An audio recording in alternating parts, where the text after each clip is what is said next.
Hello and welcome to the Hornet Talk Podcast. This is episode 25 of season 2. Jesus, we're getting on a bit at the Hornet Talk. Tonight, there's a lot to discuss after a manic week of supporting Watford Football Club. So we're going to start off the evening with a review of our game against Stoke City. We're then going to cross over to our fantastic co-host Liam, who will be doing and leading a Wrexham preview. Then going to be asking, is loser downing tools and readying himself for a move away? Then we're going to talk about the day's breaking news. Stephen Mfuni's loan spell has come to an end due to injury. And how can we fill the void that has been left by the departure of Mfuni? And our main question of the evening is the question that's on many Watford fans' lips at the moment.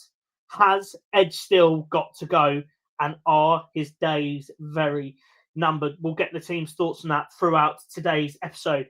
But before we start, I'd like to introduce my fantastic co-hosting team, as always, for the evening. So, joining us this evening, we have George Fakish, Harry Phillips, and Liam Brenton, as always. So, George, good evening. How are you?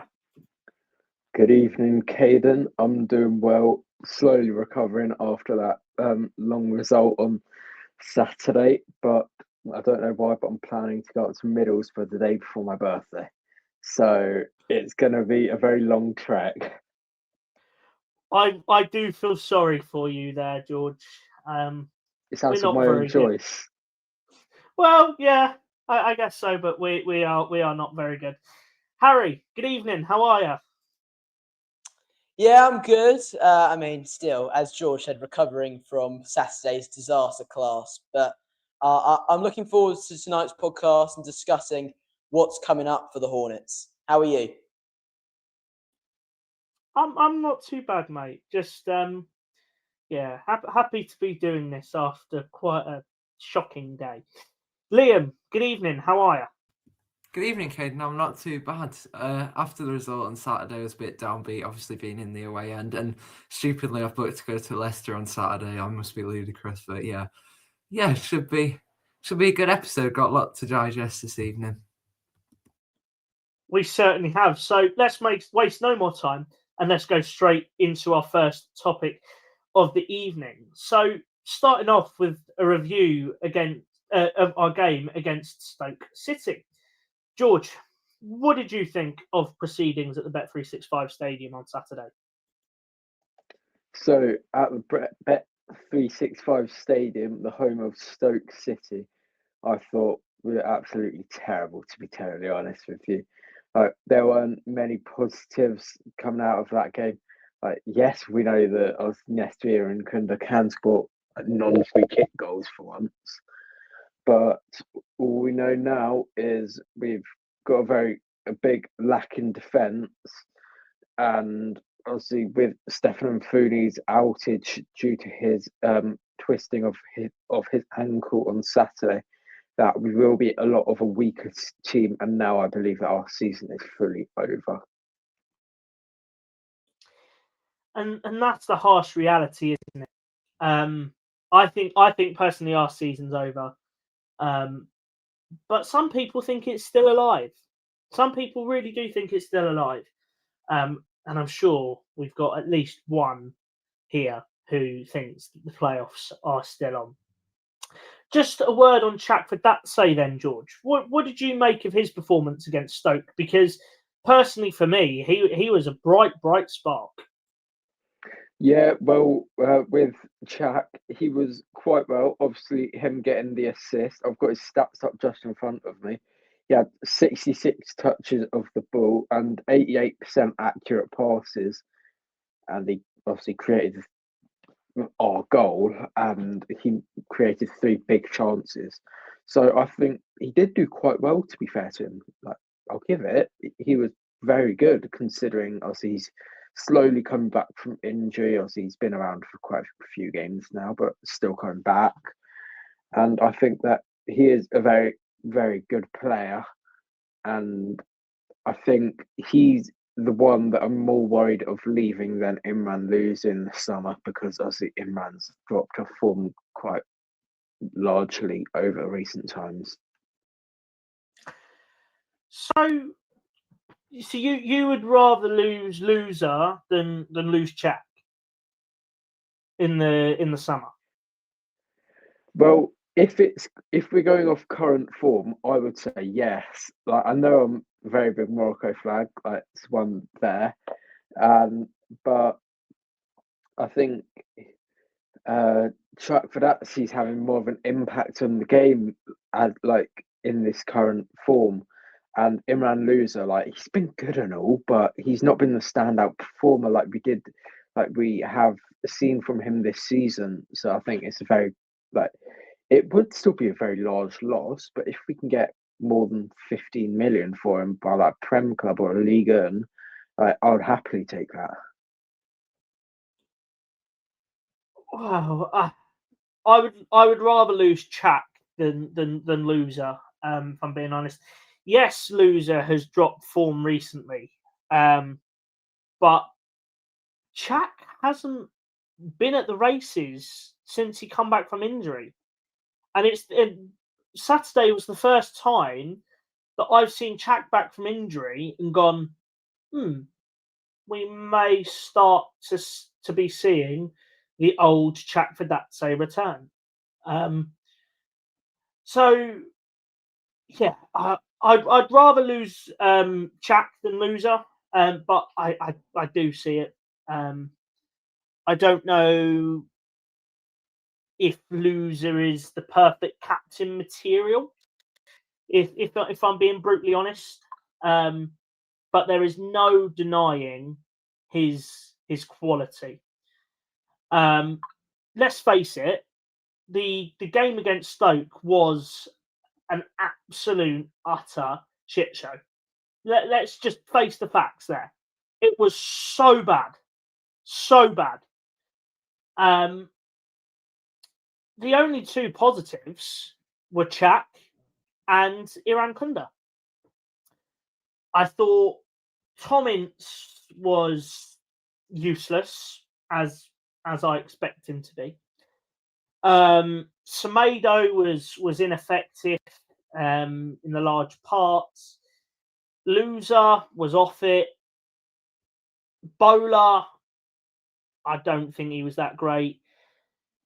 And contrary to what some people have been saying, I actually didn't think Selvik was that great against Stoke. The only thing that might have done something for us in the game is I thought Sorba Thomas maybe should have been sent off for 4 tackles, 2 of which you look and go, yeah, they're potential yellow cards. There's some mitigating factors, but on the large part, you probably think they are yellow cards. But the referee just didn't give them, and it just didn't work out for us up in Stoke. So we've got to go again tonight against Wrexham, and see what happens there. Harry, what did you make of proceedings against Stoke City? Well, I mean, as George and you've said yourself, it was a complete and utter disaster class.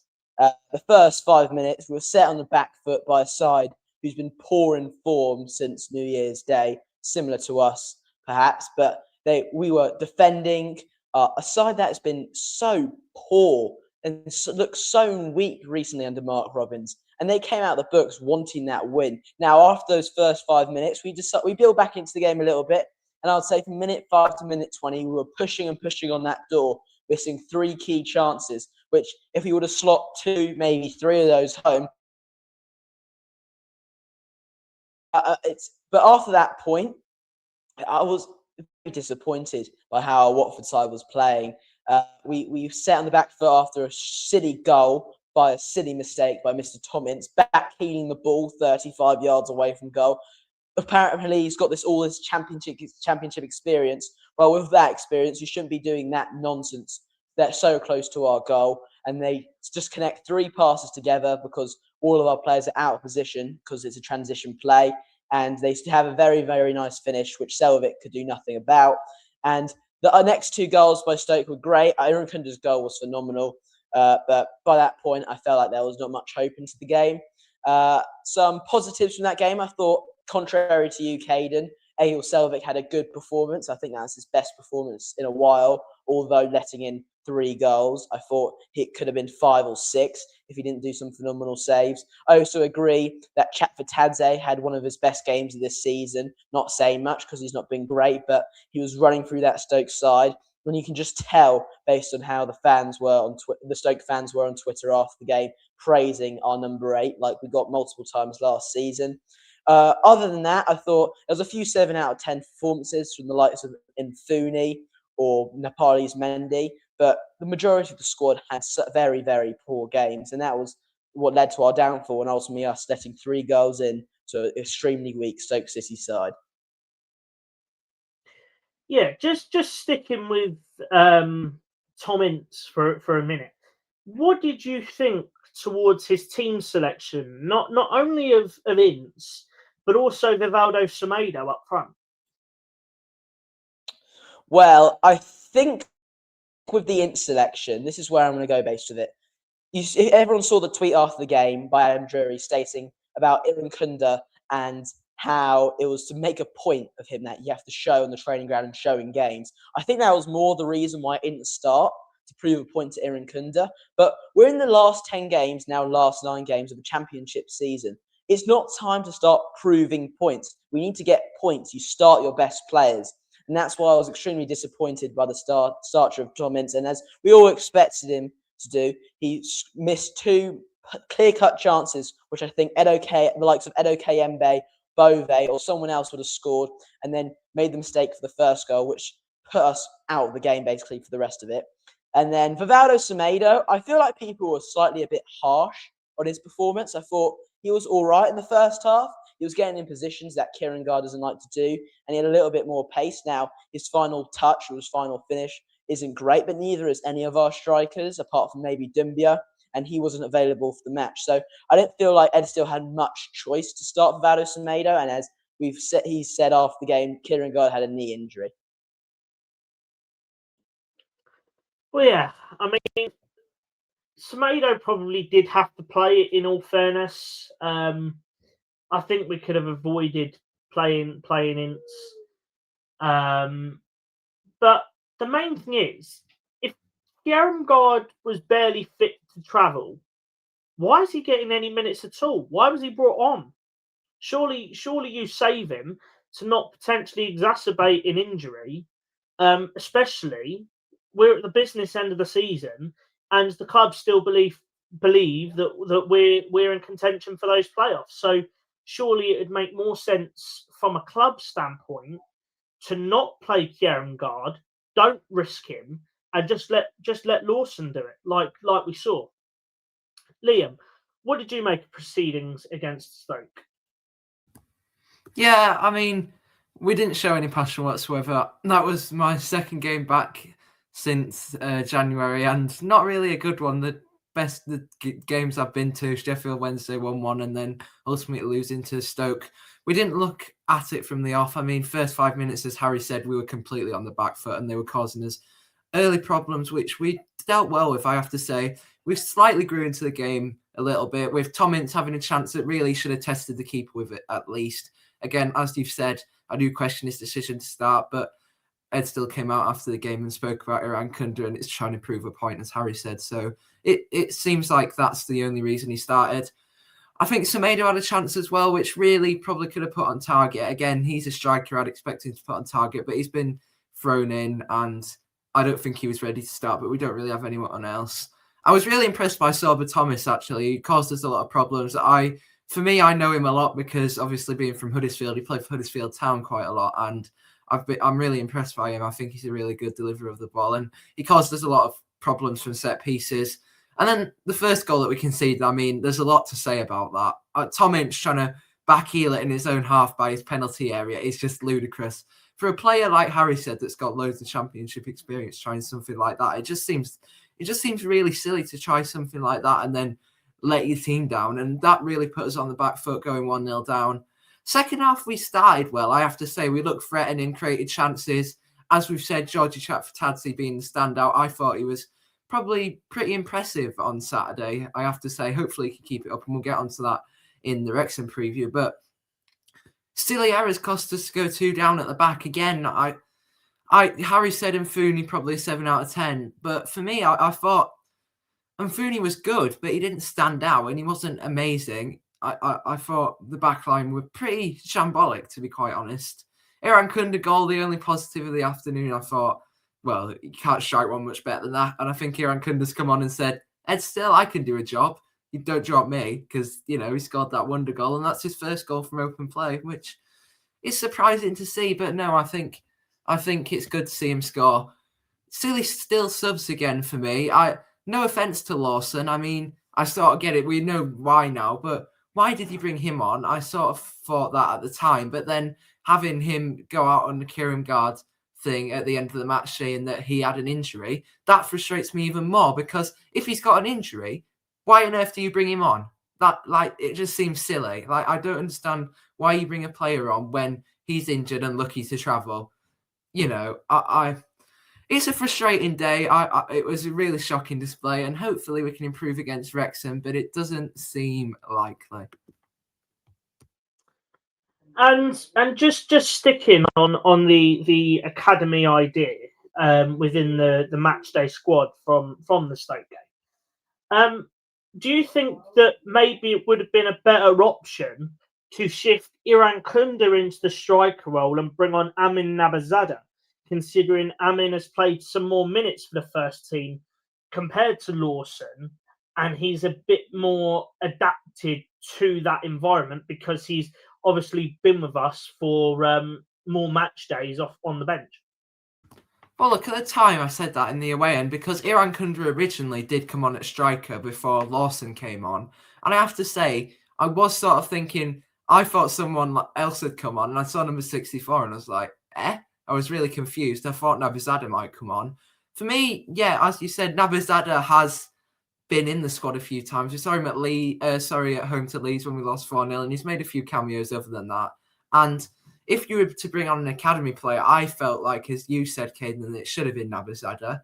Not that I wanted either of them on, but I mean, it's like I want to see the academy do well. So I was happy for Lawson, but I just thought it was the wrong substitution at the wrong time, if you get what I mean. But like, maybe, yeah, Iran Kunda could have stayed at striker like he did originally and then shift Nabazada maybe onto the right. But then that leaves this Nabazada's normally a left winger, if I'm correct, and Georgie's on the left. So I don't know how he'd fare on the right-hand side. But no, I definitely would have brought Nabazada on instead of Lawson. Well, Amin can play off the left and off the right. He's more of a right winger, if I'm being honest, but he can do a job off the left if called upon. Sticking with you then, Liam, as we go into the preview of today's game against Wrexham at Vicarage Road. Over to you, Liam.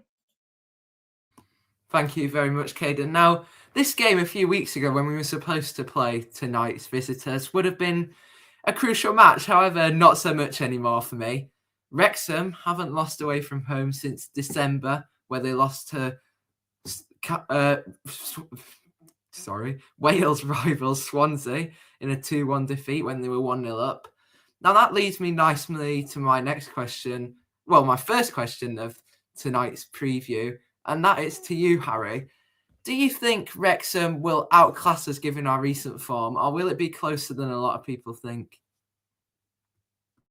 Wow. So if we're going to go off paper, I feel like Wrexham will absolutely decimate us in almost every category, and it will be a smashing 5-0 defeat. However, that is not how football works, and it's not how Watford Football Club works. And knowing Watford, we will draw to Sheffield Wednesday and lose to the likes of Stoke and beat 6th place Wrexham. It's just what we're going to do. And I have a feeling that it's going to be a very good game, great performance by us, and it's going to give our fans the slightest amount of hope going into the remaining games, which will be quickly destroyed with our game against Leicester, which will probably lose or draw 2. However, I do believe that it's the championship and every game's super close regardless of who you're playing against. And this Wrexham side isn't that great. I watched their game when they played against Swansea on Friday, and they were on the back foot the whole time, but they're very clinical with their chances. And Swansea made like 400-something passes, and Wrexham made, I think it was a third of the amount Swansea made, and they managed to grab the 2-0 victory. And I think it could possibly be a bit of the same, but however, I feel like Wrexham will come into the game more cocky, seeing Watford's recent form, and will utilise that to beat them 3-1. That's a very, very bold prediction. I kind of see what you mean. It's definitely sort of Watfordy thing to do, to go beat Wrexham and then decide, we're going to lose to Leicester, who are 23rd right now, which is a shock to many people, including myself. Now, moving on to my next question. Now, this question to you, Caden, was written before I found out about yesterday's news about Stefan and Fune. Now, Goglia Chidze made an error that gave Stoke their third at the weekend, and we were back in the game at that point, and that probably could have cost us maybe a point because we had the momentum at that time. Do you think it's time that Goglia Chidze drops out of the starting 11? And obviously you'll get onto it later in your predicted lineup. But who would you replace him with if he was to drop out the starting 11? Well, look, I think Goglia Chidze probably has to come out of the starting 11. I didn't think he was great against Sheffield Wednesday. I didn't think he was good at all against Stoke. I personally would take Goglia Chidze out of the team and replace him with Matty Pollock. Put Matty Pollock in the back line. We know he can do a job. It's a massive game. He'll be up for it. And I would also give Matty Pollock the captain's armband for tomorrow night.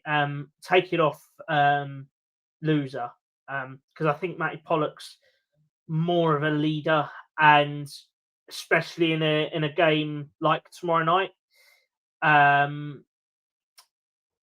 we're going to need it. We're going to need leaders. The club still want to come at us with a narrative of, oh yes, we're still in the playoff picture. We're going to get the playoffs. Shock horror. No, we're not. We're not getting those playoffs at all. So I would drop Goglia Chidze out of the team, replace him with Pollock, and I'll go through the rest of my back line in my predicted lineup. Yeah, thank you for that, Kate. And to be honest, I 100% agree with you. I think Goglia Chidze, or as I call him, Goggles, has made a few errors in recent times, and I don't think he should be starting. But I mean, Pollock, I agree with you, Caden. He adds that leadership in the back line. He's not afraid to make a tackle, and he's definitely captain material ahead of Loser, which I'm sure we'll get onto later in our topic about Loser down in Tillwells.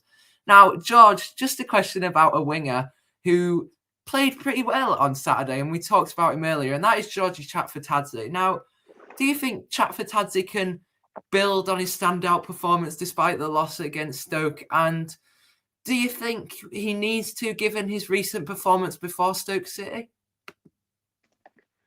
Well, yes, I think he definitely can build on his great performance against Stoke, because the first bit of that question is, obviously, he'll probably be quite high on confidence, obviously getting an assist and being our best player on that pitch by far.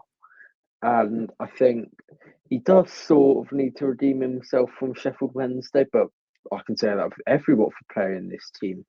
They're all terrible, and 90% of them were still bad against Stoke. But I think Chak, he is the one that is able to build on his performance, because he was very good again, obviously getting that assist for Iran Kunda's goal, and just going and getting even more, being high on confidence and everything. Yeah, thank you for that, George. Now, moving on to our final segment of the predicted, the Wrexham preview, and that is predicted lineup. So, starting with George's predicted lineup, we'll start with you, George. Okay, cool. So in goal, I will start Egil Selvik. Then as a back four, I'll start Mark Bowl and James Banquet as my fullbacks because obviously Jeremy and Petrie and Jeremy and Gaki are both out injured. And as my two centre halves, I'll be playing Matty Pollock and Goggles, as Liam calls him, because Pollock is taking over. What's his name? Mfuni's spot. And on the wing, Caden's favourite player of all time, Edo Kayembe and Georgie Chakfadatsi on the wings. And as my two holding midfielders, I will be playing Nampalys Mendy and Imran Loser because they're the two solid players. But the one thing I wouldn't be surprised with is I wouldn't be surprised if Pierre Ekwa does play over Loser because what we did see from him, he did look like quite a good player actually. Then as my front two, it's going to be a surprise to a lot of people. I'll be playing Rivaldo Semedo and Jonathan Lawson because Jono, he seemed quite good when he actually came on. He was making quite a lot of chances, to be fair to it. Well, no, I take that back, sorry. He was being active in the game. So that is my predicted 11 for Wrexham tonight. Thank you for that, George. Now, moving into Harry's predicted 11. So, Harry, fire away with yours. Well, I've gone slightly different to Mr. George for Quiche. I've gone with a 3-4-2-1 formation, more laterally of a 3-4-3. And I feel like Ed Still I feel he came out and said, playoffs are still on. I feel like deep down he knows it's not still on. And he's going to start trying stuff to develop his team into a 3 at the back team. That's what he likes to play. And so I'll be going with Mr. Egil Selvik in goal. Then at the back, I'm going to be going a Banquet on the right centre-back position. I feel like he's been bad the last couple of games, but I feel like I want to try him differently in a different formation. Pollock in the middle. I hope to God that he's back for today's game. And he's a rock in the midfield, and I need him to be our captain going into these last 9 games. And then next to Pollock, going to be foremost Mendy. Now, we haven't seen much of him this season. However, when he came on against Preston, he looked really bright as well as every other time he's come on. And I want to see if maybe he can't play in a back four that great, but maybe he's more of a back 3 centre-back. And I'd love to see him play on that left side. Now, going into the midfield, on the right, I want to be going with Nestroy Irankunda. I want to see him stay close to that touchline by making overlapping runs around our midfield and hopefully getting balls into the box or getting to the byline and cutting it back. He is a dangerous player when he's playing his best. And you saw that with that wondrous strike against Stoke. And when you see more of that in this Wrexham game. On the left, I'm going to be going with Georgie Chakfadatsi. As we all said, Chakfadatsi's game was one of the best of this season. And he suits that left side of position. I feel like in a 3-4-3 better than he would in the middle. And that's down to him picking up the ball in deeper positions and transitioning it up through the middle of the pitch. And I would like to see a little bit more of that, which we saw slightly in the Stoke game. Now, into the midfield, controversial. Imran Loser is gone. I feel like he's a detriment to our side at the moment. And he's our best player on paper at the club, but he's got 1 foot out that door. And I don't want to be playing players for my team who just don't care about Watford Football Club and are waiting for their 10, 15 million pound move in the summer. That's not who I want to see. So I'll be going with Pierre Ekwa, who's looked promising, and we have an option to buy. So hopefully we can get him for next season and develop him into a loser standard player alongside Nampalys Mendy, who's been consistent throughout his since Javi Gracia resigned. Now, moving on to the attacking positions. At left wing, left centre forward, I'm going to be going with Edo Kayembe. I feel like his game against Stoke wasn't his best, but it was all right compared to others. And he played that sort of position under Tom Cleverley and played really well those first 5-6 games of the season, scoring goals, 2 of them being against Stoke City, if you remember. And I would love to see him in that position again, banging in the goals. Alongside him, it's going to be Eduardo Bove. Now, I don't know if he's going to be fit, but if he's not fit to start a game with 9 games to go, what was the point in signing him? It's a pointless signing just so all the fans could be happy. And if it manages that he can't start until the last 4 games, it's a joke of a signing, and it's a disgrace that we brought him in because he's not been really useful in any game so far. But he's a talented player. He came from AS Roma, and I hope that he can start this game and damage that Wrexham defence. And at striker, it's going to be Mamadou Doumbia. He's better than Semedo. He's better than Kurangard. Now, I know he's been out for 3 games after stupidly punching an Ipswich player in the face, but that doesn't matter at the moment. We need a win against Wrexham, and he's our only centre-forward who I believe could bring that with Kurangard's injury. So that is my predicted 11. And welcome back, George. Thank you for that, Harry. There's definitely picks there that I agree with. Now, going into Caden's predicted lineup before we get to mine, and then we'll get score predictions. So fire away with yours, Caden. Yeah, so mine is my usual 4-3-3. Selvig and goal, no competition at all. Bowler retains his place at left back purely because there's no one else. Pollock, I think, replaces Gogliachidze. Foremost Mendy kind of has to play because, again, there's no one else. And I'm not being funny. We don't want to start Kevin Caben. A Banquet right back, the only one that can do it unless you dip into the academy.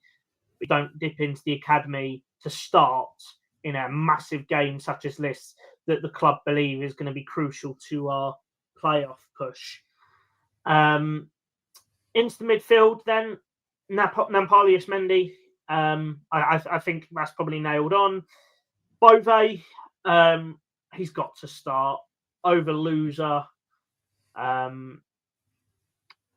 He gives us a completely different dynamic because he will play it in the middle of the park, but then he'll drift out to the wing, which I really quite like. And Ekwa, to me, has a lot of loser-ish traits. The way that Ekwa moves the ball is really, really impressive. And I think that he's definitely got the quality to be a loser-type player. Chakvadatse, I think he's got to play after his bright game against Stoke City. Doumbia, back from his 3-game suspension, as Harry said, after foolishly punching an Ipswich player, wrongly or rightly deserved there. He'll be firing, fully fit. We don't have to play an academy lad. We don't have to play Kieran Go and risk him. So let's do it. And we can't play Semedo because, quite frankly, Semedo is bloody useless. And Iran Kunda. Now, we'll get into it a little bit in a minute. But Ed Steele's comments on him are really horrible and really, really harsh. Really harsh. He deserves to start. Look what he did. Look what he did. He came on against Stoke, tried to change the game, scored an absolute weldy, and then he's getting pelters. But I want to know why Tom Ince didn't get pelters when he cost us the game, but Nestor Irankunda is getting pelters for the guy that scored the goal and tried to keep us in it. And we'll talk about Ed Steele a bit later, but as you can tell by my tone of voice, I think you probably know where it's going. So yeah, that is my predicted lineup for our your Ed Steele in, I assume, Caden. Playoff race push against Wrexham. Very much inverted commas there. Yeah, thank you for that, Caden. Now, we'll get to mine finally before we go to score predictions. Now, I've agreed with Harry and Caden both here about dropping Loser out the side, but I'll get to that in a minute. Goalkeeper, Selvig, I thought I know Caden said he wasn't great, but for me, he made some really good saves that probably kept us in the game at that point. So I have to say, give him credit where credit's due. I thought he was pretty good. I thought he was pretty darn good on Saturday, even though he conceded 3 goals. Fullbacks, yeah, I know, George, don't worry. I've seen Mfune. Don't worry. I did this last night and I haven't had a chance to change it yet. So I'll get to my choice there in a minute. Bowler and a banker at fullback.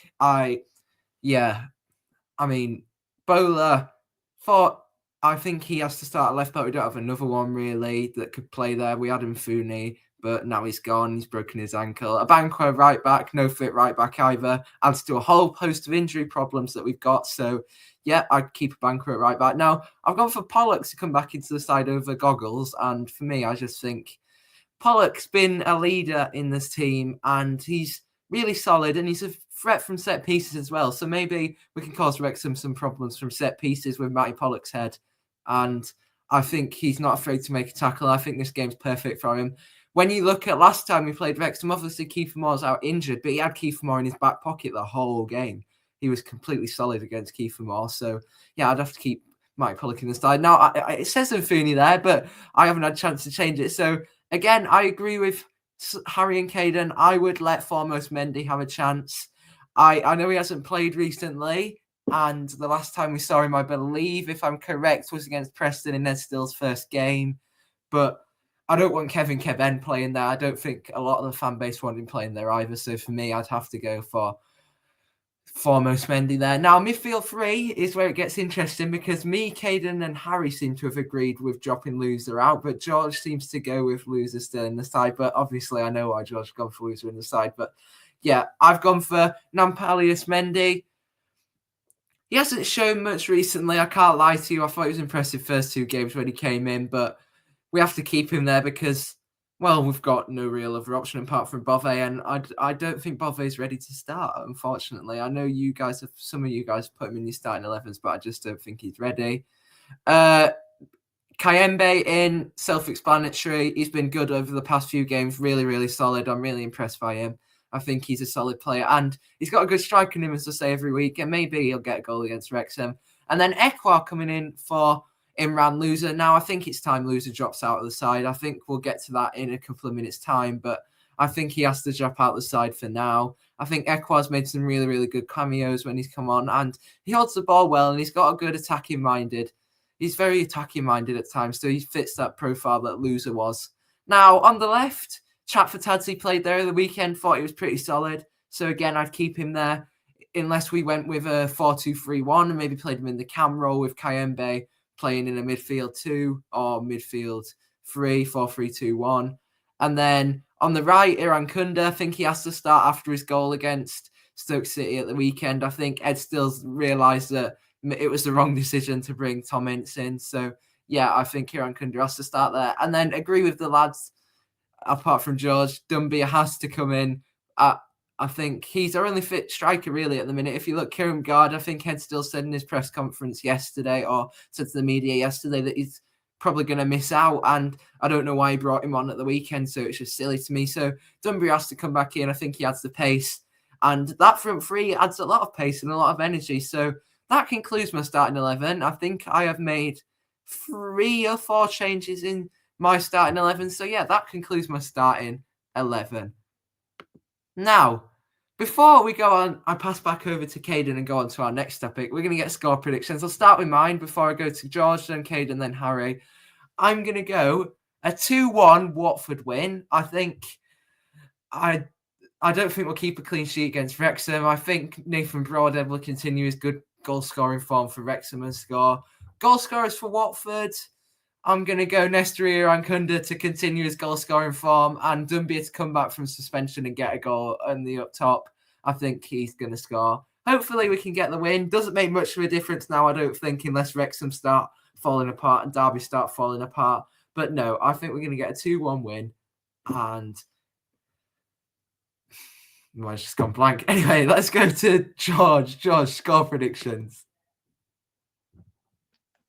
It's so comical. I reckon it's going to be a 1-0 Wrexham win with Issa Kabore scoring for Wrexham because obviously he used to play for Luton, so it's comical that he's going to score, isn't it? Yeah, I'd forgotten he played for Luton. Actually, that's a very good point. He probably will score against us because former Luton players seem to score against us. Caden's score predictions. You're probably going to be less optimistic than me, but here we go. Well, speak for yourself, Liam. I think we're going to shock a lot of people tomorrow. Ooh. I'm going to go with a 2-0 Watford win. Iran Kunda to score, and the best striker at the club, Dumbia, to score. But Dumbia's goal isn't going to be a normal goal. It's going to be a rocket from about 30 yards out that no one's going to expect in front of the rookery. I think we can do it. It's so Watfordy to go to Sheffield Wednesday, drop in my opinion, one of the worst performances we've seen in many a year, go to Stoke, lose, have a horrific performance, and then in what the club are dubbing the biggest game of the season, us to go and take 3 points off Wrexham. And I'm sure not many people were expecting that score prediction. But for the first time in what feels like many a month, I'm actually really, really optimistic. Yeah, I can see where you're coming from, copying me the goal scorer as I see it. And I'm not doing this to be harsh, Caden, but normally when you say Watford win, we lose. I'm not doing this to be harsh. But normally when that happens, it's a Watford loss. And I know you're in the posh bit tomorrow, so enjoy that. Now, Harry, going to you. I shall be. Harry, going to you. What's your score predictions for this season? So I mentioned it earlier on in the podcast. It's a 3-1 Watford victory.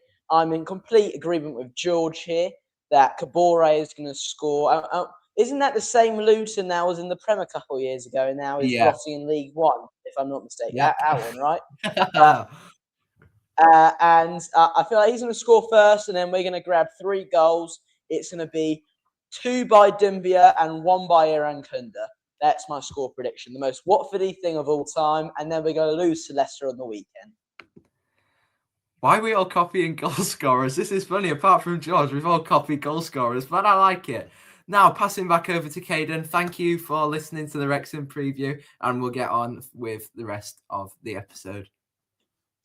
We very much shall do. So, with the next 2 topics, we're going to go through it pretty quick fire. Starting off quickly, is loser downing tools just to get a Premier League move? George, what are your thoughts?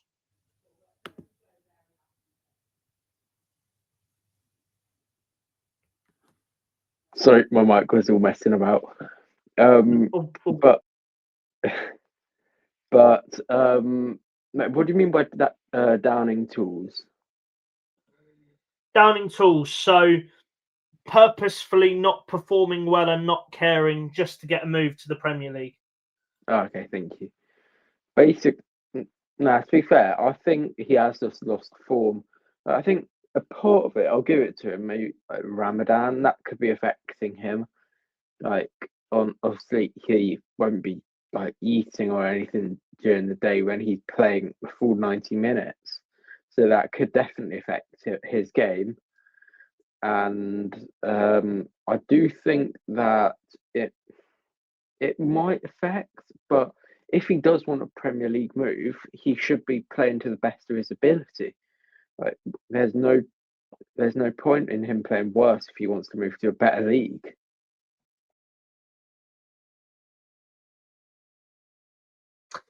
Well, I mean, he can want to move to a bigger league, but while he's at Watford, I want him performing the best for Watford. And if he's not, then he gets dropped. Simple stuff. Look, do I think he will actually get the move away? Yes, I think he will. If certain teams don't come down, West Ham, for example, I think they're going to be all over him.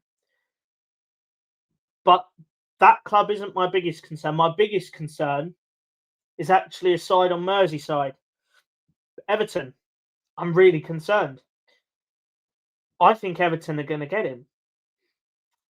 Do I think that we're going to let him go for cheap? Yes, unfortunately. Should he go for cheap? No, absolutely not.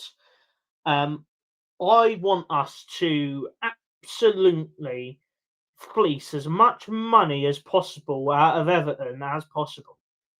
Don't get 15 million. Don't get 25 million. Go and get 35 or 40 million. Because you probably can. So go for it. If Hayden Hackney, if Premier League clubs want Hayden Hackney for 25 or 30 million, I think Loser's better than Hackney. So inflate the price.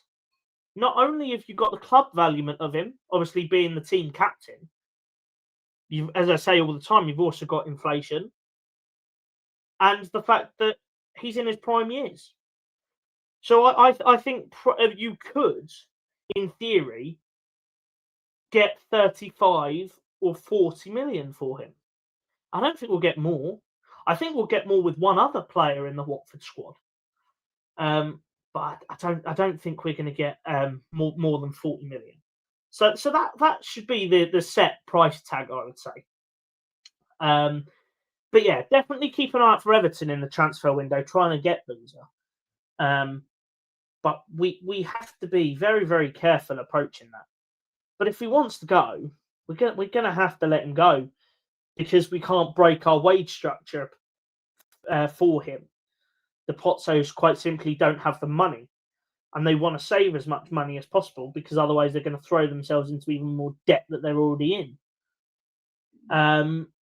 So yeah, I think Loser probably is downing tools because he wants that move away. So if he wants to move away, just let him. Harry, what are your thoughts? Is Loser downing tools? Well, I don't think it's a matter of downing tools because he wants a Premier League move away. I think he's downing tools because he thinks he's already got his move away. And I feel like it's probably set in stone somewhere when he meets with his agents once a week, like we always see on his Instagram posts. And I think he knows he's leaving the club, as I said earlier. He's got one foot out the door as a club as a captain of this squad. It's a joke to me. He's a fantastic player, one of the best, if not the best players in this championship. But the last 10 games, he's been so out of the normal Loser that we saw the first half of the season. And it's so sad to see. And I feel like in January, there might have been an offer on the table and the club turned it down. And he knows that Morocco's in this upcoming World Cup. And I think he's realised that playing for Watford isn't going to get him there. And so maybe he wanted that move in January and possibly the club didn't give it to him. I'm just speculating rumours. I don't know any information about that. However, I do believe Loser has been given his move away the silver platter. Now, do I think it's the Premier League? I doubt it. I can see it to more of a Liga or maybe possibly just going to Udinese. And I also think your evaluation of Loser, Caden, is a little bit too high. I wouldn't say 40 million.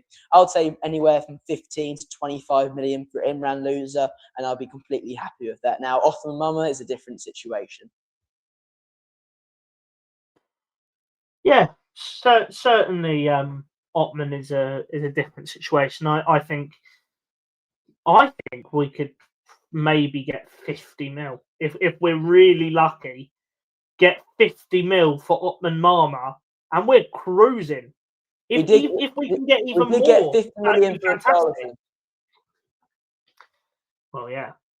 So I think we could really get the high bucks for Mama if we decide to let him go, and I think the Pozzos will be looking at that again just to lesser the wage structure, but also pay off another bulk of the debt. Because remember, the players that we let go, 99.9% of the time, it all goes to paying off debt. Liam, what are your thoughts? Is Loser downing tools just to get a move to the Premier League? You know what, Ken? I think it's a huge possibility. We haven't really seen the Loser we've wanted to see recently. No goal since November when he scored the equaliser against Ipswich. When you're looking at it, for an attacking midfielder, Not really good enough. I think he knows he's getting the move he wants in the summer. He's been promised it. He's probably said, "Oh well, you know what? We're not getting promoted anymore, so I don't need to play because I know I'm getting the move." So I can kind of see that. I just think he's lost interest. Now I think we talked about it earlier, Caden. I think you mentioned it about captain material. Definitely not. Definitely not. For a player that's lost interest and doesn't look like the player that we saw earlier in the season, I think he can't be Watford captain. I kind of agree with George what he said earlier. I don't think I'd be that. Sorry to interrupt you. I said Pollock to be captain, not that's Loser. What I meant. Yeah, that's what I meant. I was saying that Loser isn't captain material and that Pollock. Okay, should be. my mistake. Carry on. Yeah, no, I got kind of where. Sorry, let's get back to where I was. I agree with George earlier. I really, right now, I wouldn't be that bothered if we lost Loser. Get some good money for him and he can go straight out the door, realistically.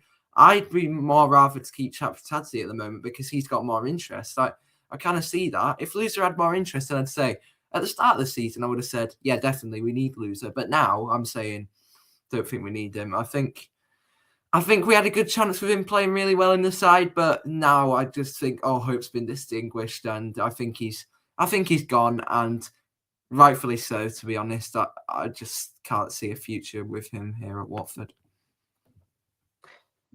Well, yeah, and just before we move on to talking a little bit about Mfuni,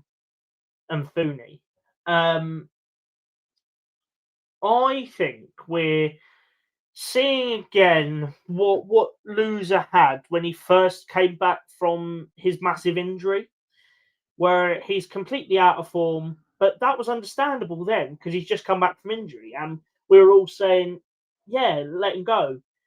He came into the sides, was our Loser again, and then it's just crashed again. So I think maybe a lot of Watford fans are gonna start to think, yeah, Loser should go. I personally wouldn't go there. I think he's got too much quality, but I can see it from an attitude perspective and a form perspective and a captain's perspective that he may have to exit the constantly revolving door at Watford. Moving on then, very, very quickly, before we move on to our main topic of the evening, about Stephen Mfuni's loan coming to an end. And the big question is, how can we fill the void that has been left with the departure of Mfuni? George, I'm going to start with you. Yeah, well, I think it's a very big loss for us, to be totally honest, because obviously Stephen Mfuni was such an influential player for us, obviously during his 3-month spell over here in Hertfordshire. So, but yeah, it's going to be a massive blow towards the end of the season. Like, our season was confirmed done on Saturday, really, and now it's confirmed. Like, we're not going to do anything this season. Like, that's sad to say, but I reckon we're definitely not getting anything. And I think hopefully in the summer we can get him back on a 1-year loan. But I personally don't see that happening. But I really hope it does. I unfortunately don't think we're going to get either Man City academy lad that we've had this season back. So I don't think we're going to see returns for Stephen Mfuni and Max Elaine. I think Elaine's never going to come back. He will go far. Same with Mfuni. Just turned 18.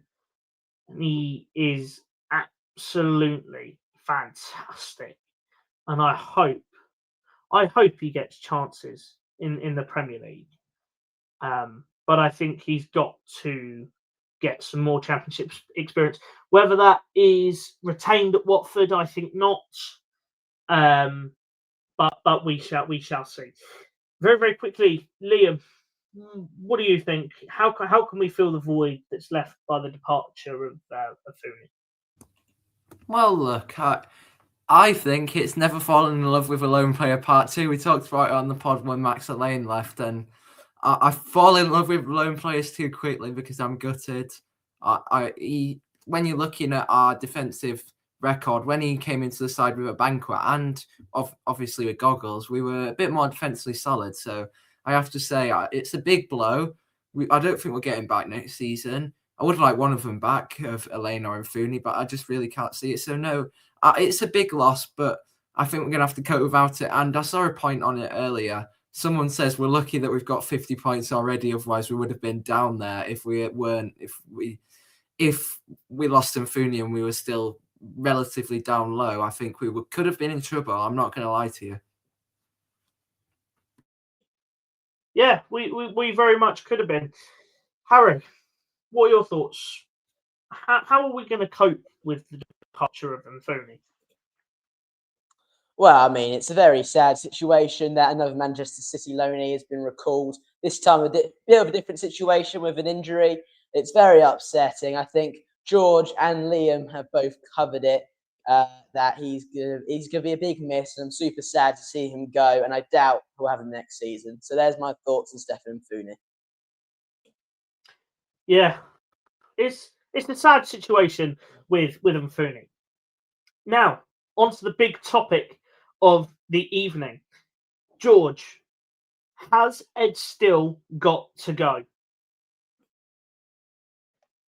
Well, sorry about my camera, if you put it, it's gone once again. But with Ed Still, I think that he sort of, I'll give him to the end of the season, because at this point we're already in March, so we may as well stick with him. Nothing's going to come out of this season anyway. So, like, even if we were to get a new manager, it's way too late for him or her even to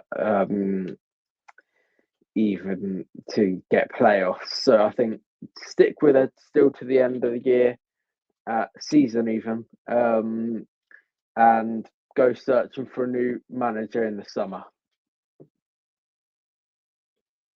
Harry, what do you think? Has Ed still got to go? Well, I don't think it's a matter of if Ed still has to go, because I don't think it makes a difference the rest of this season, honestly. I would like to see him continue into next season. He seems a bright young manager, but I think he needs better people around him, more experience, which is also true with our squad. I've got a few stats for you lot. So here's my stats for Ed Still. So for Pezzolano's record, he was 3-3-3. Grazia, 8 wins, 7 losses, 5 draws. For Charlie Daniels, it was no wins, a draw and a loss. And for Ed Still, it's 2-2-2. That just shows that maybe it's not the manager. Shock horror, it's probably our squad not being promotion quality and being mid-table mediocrity. And we've got some players who can push on and play in the Premier League for sure, but the balance of our squad is not good enough, and we've said that the whole season. We don't have a centre forward, we don't have experienced players that gain new promotion like we had in 2014-15, the likes of Ben Watson and others. And it's sad to see that such a great team with talented players has been let down by our owner. Another stat for us to show how poor our squad is rather than how bad Ed Still is. Expected points with Ed Still in the last 6 games, 4th. Chance creation, 6th. But conversion rate, we have 22nd in the division in the last 6 games. It's not a matter of Ed Still's tactics. It's a matter of stupidity from the ownership, not bringing a centre forward in January because we need to let our players develop. I'm sorry, if we're pushing for playoffs, it's not about development, it's about winning. And if we would have brought in a player such as Patrick Bamford, one of the players who's been thrown around, maybe we'd be closer to the top 6 than we are now. I mean, there's another side of the argument that his in-game stubs have been a bit poor, or his starting 11s have been bad. And when he came into the club, we were 3 points away from playoffs, and now we're 8 points away. Again, we're a game behind, but that's game behind against Wrexham, and it's a massive game today. But I would like to see him continue. But continuing would be with the players he wants to bring in, because as we all know, there's going to be a lot of outgoings. And so it needs to be his transfer window, not Pozzo's. So there's my thoughts on Ed Still. Liam, what are your thoughts? Has Ed Still got to go? Well, look, for me, it's kind of a tough one. Looking at his record, 2 wins, 2 draws, 2 defeats. So in itself, not terrible, but it's about a 33% win record, which really, we need to be doing better when we wanted to challenge for the playoffs. When I'm looking at some of his decisions, tactical-wise, obviously we've pointed about it a lot, Caden, but looking back on that Ipswich performance, I mean, why on earth we went with a 5-back is beyond me. I seriously can't believe it. And then when you're looking at Stoke, again, questionable decisions to start Ince, and I just don't like it. I mean, I like giving managers time, but for me, this just appointment came out of nowhere, and I think his time's running out already. I think he'll be gone in the summer. I'm not going to lie to you. I just think his decisions annoy me a lot. And looking at the stuff he said about Iran Kunda, I think he's just trying to shift the blame on someone else away from him. But obviously it's just shining back onto him. But I just think it's harsh on Iran Kunda, and I think he's just trying to shift the blame not to himself. So, you know, it's annoying because I want to see a manager succeed at Watford, but I think his time's running out already. I hate to say it because he's doing really, really. He's not doing terrible, and I want him to do well. I want him to be like Adi Boothroyd, but yeah, it's just really, really tough. I can't see him staying in the summer. I'd keep him till the end of the season now. I think we've got nothing to play for, so why not keep him till the end of the season and look for a new manager in the summer, as we always seem to do, like we did with Cleverley, sack him about 2 days after the end of last season. But no, I'd get rid of him at the end of the season, but keep him for now because we can't be dealing with another manager.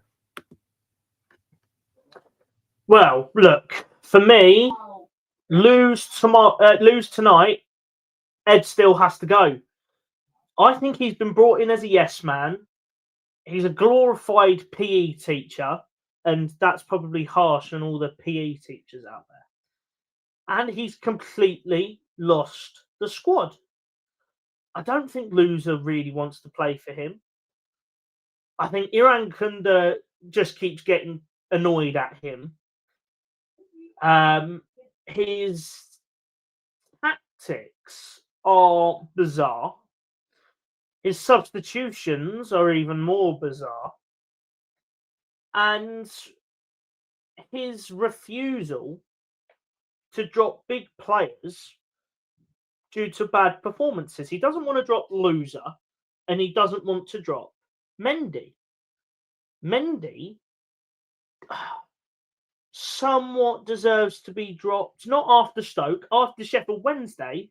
Yes, Loser deserves to be dropped tonight, but it's not going to happen because Ed Still's too afraid to do so. He's a massive yes man to Gino. I'm sure if Gino said to Ed, "Give me your week's wages," Ed would say, "Yes, here you go, Mr. Pozzo, have it." I am very disappointed with the way that Ed Still has set us up in a lot of ways. It doesn't help that the ownership are turgid, and we've got 2 people involved in the club. One, Gino Pozzo, obviously the owner, having alleged crimes against him by the Spanish tax authorities, and we have to stress alleged. And just another football agent, Mogi Bayat, who, again, is under investigation in Turkey for tax evasion and also match fixing. And we've got 2 people who have got massive alleged crimes against them. Massive. And what will it take for Watford fans to wake up and go, we've got a problem. If people can't see that we've got a problem, then they need to give their little heads a wobble. There is a problem. The problem is the ownership. The problem is the fact that they want to appoint managers who are clueless. They want to run this club as if it is some sort of play creche, and people can play around and fiddle with Watford as much as possible until the club is run into the ground like it's happened. And this club is staring down a barrel of oblivion. If Gino sells, we might have some improvement. But Gino's not going to sell because he is clueless and is allegedly extremely corrupt. That says all you need to know about Watford Football Club. So Ed still has to go. But it's not just Ed that has to go. It's Scott Duxbury. It's Gino Pozzo. It's Gianluca Nani. It's Mogi Bayer and the rest of them. And the rest of them. And Watford fans will know exactly who I am referring to there. Anyway, enough of me ranting. Thank you all ever so much for joining us on the Hornet Talk podcast today. Thank you to our incredible co-hosts, as always, George Frakish, Harry Phillips, and Liam Brenton. We will see you on Thursday with Harry for the Hornet Talk podcast Unfiltered.